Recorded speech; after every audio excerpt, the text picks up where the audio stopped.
하루의 말씀, 오늘은 민수기 15장 32절에서 36절 말씀 가지고 함께 나눕니다. 성경 봉독합니다. 이스라엘 자손이 광야에 있을 때였다. 한 사람이 안식일에 나무를 하다 들켰다. 나무하는 일을 본 사람들은 그를 모세와 아론과 온 회중에게로 데리고 갔다. 그에게 어떻게 하여야 한다는 명확한 설명이 없었기 때문에 그들은 그를 그냥 가두어 두었다.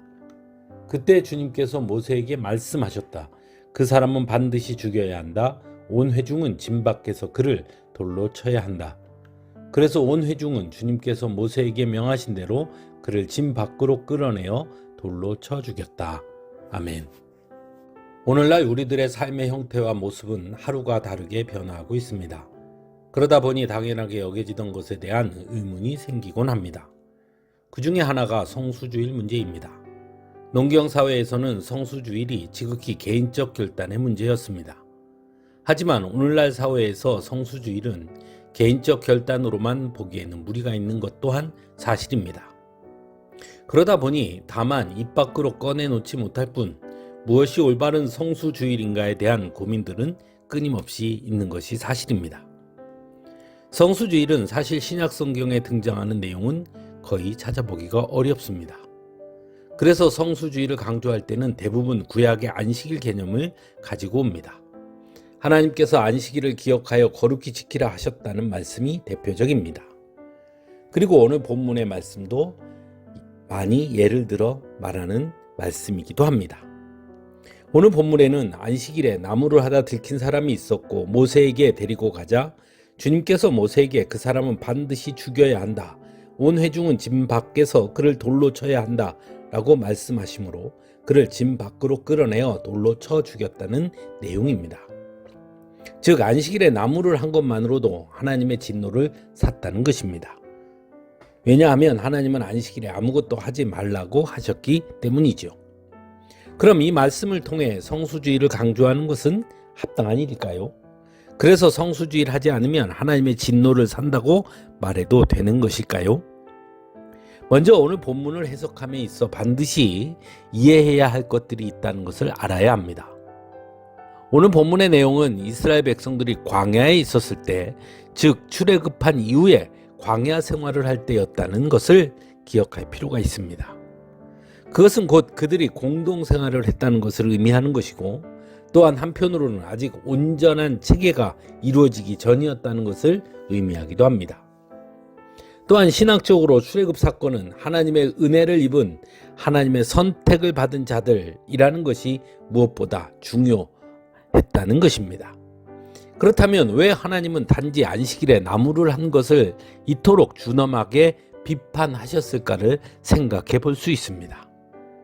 하나님은 그 행위를 단지 안식일에 나무를 한 행위로만 보지 아니하시고 하나님께서 주신 약속을 믿지 못하는 불신앙의 행위로 보았기 때문일 것입니다.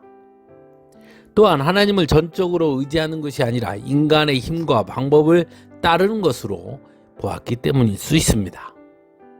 그래서 그냥 두면 결국 그런 생각들이 공동체 전체를 전염시킬 수 있다고 생각하셨다고 할 수 있을 것입니다.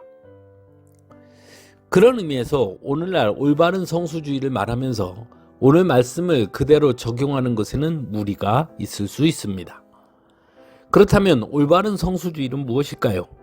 가장 중요한 것은 우리의 모든 날의 주인이 하나님이라는 것을 인정하는 것입니다.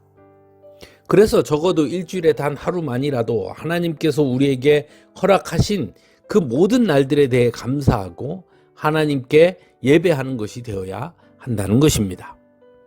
비록 삶의 패턴의 변화와 사회의 변화로 인해 예전처럼 규칙적으로 주일에 예배할 수 없다면 주일 대신에 쉬는 그날을 하나님께 드릴 수 있어야 하는 것입니다. 주일은 직장 때문에 안 되고 다른 날 쉬는 날은 쉬는 날이니까 안 된다고, 그래서 내 맘대로 쓰겠다는 것은 그런 의미에서 매우 잘못된 모습이라고 말할 수 있을 것입니다. 한 주간의 찬양으로 함께 찬양 나누겠습니다.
주님 앞에 이 몸을 맡길 때 힘 주시네 위로함 주네 어린